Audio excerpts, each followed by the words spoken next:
গোটা দেশে ৩২ লক্ষ ডেবিট কার্ডের তথ্য চোরেদের হাতে। গ্রাহক সুরক্ষায় ৬ লক্ষ ডেবিট কার্ড ব্লক করেছে স্টেট ব্যাংক। কষ্টের উপার্জন যাতে খোয়া না যায় সেজন্য করণীয় কি দেখে নেওয়া যাক এক ঝলকে। এটিএম থেকে টাকা তোলাই হোক বা শপিং, ডেবিট কার্ডের ব্যবহার ক্রমশ বাড়ছে। আপনার পরিশ্রমের উপার্জন হাতিয়ে নিতে ফাঁদ পাচ্ছে চোরেরাও। সারা দেশে প্রায় ৩২ লক্ষ ডেবিট কার্ডের তথ্য চোরেরা হাতিয়ে নিয়েছে বলে খবর। SBI, HDFC, ICICI, Axis bank এবং ইয়েস ব্যাংকের গ্রাহকদের ডেবিট কার্ডের তথ্যই বেশি চুরি হয়েছে বলে মনে করা হচ্ছে। গ্রাহকদের সুরক্ষায় ৬ লক্ষ ডেবিট কার্ড ব্লক করে নতুন কার্ড ইস্যু করছে এসবিআই। অন্যান্য ব্যাংকও গ্রাহকদের ডেবিট কার্ডের পিন নাম্বার পাল্টানোর কথা বলছে। ইয়েস ব্যাংকের এটিএম পরিষেবার দায়িত্বে থাকা এটাজি পেমেন্ট সার্ভিসেসের কম্পিউটারে জালিয়াতরা ঢুকে পড়েছে বলে সন্দেহ করা হচ্ছে।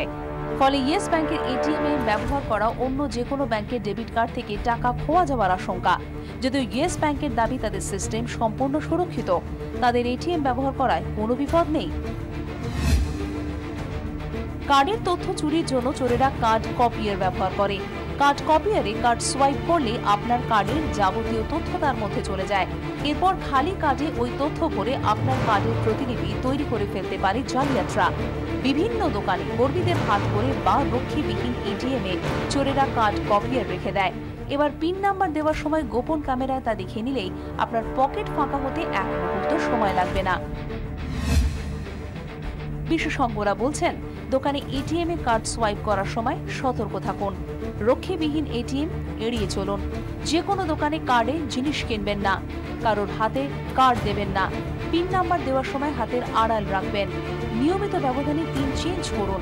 অপরিচিত সাইট থেকে কার্ডে জিনিস কিনবেন না। আপনি আছেন হাওড়ায়, হনলুলু থেকে চোরেরা আপনার কার্ডের ডুপ্লিকেট কপির সাহায্যে আপনার অ্যাকাউন্ট ফাঁকা করে দিল। এই ধরনের কার্ড ক্লোনিং বা স্কিমিং আটকানো এতদিন ব্যাংকগুলির কাছে ছিল বড় চ্যালেঞ্জ। এবার চোরেদের সিস্টেমে ঢুকে পড়ার খবরে আশঙ্কা আরও বাড়ছে। ব্যুরো রিপোর্ট, ২৪ ঘন্টা।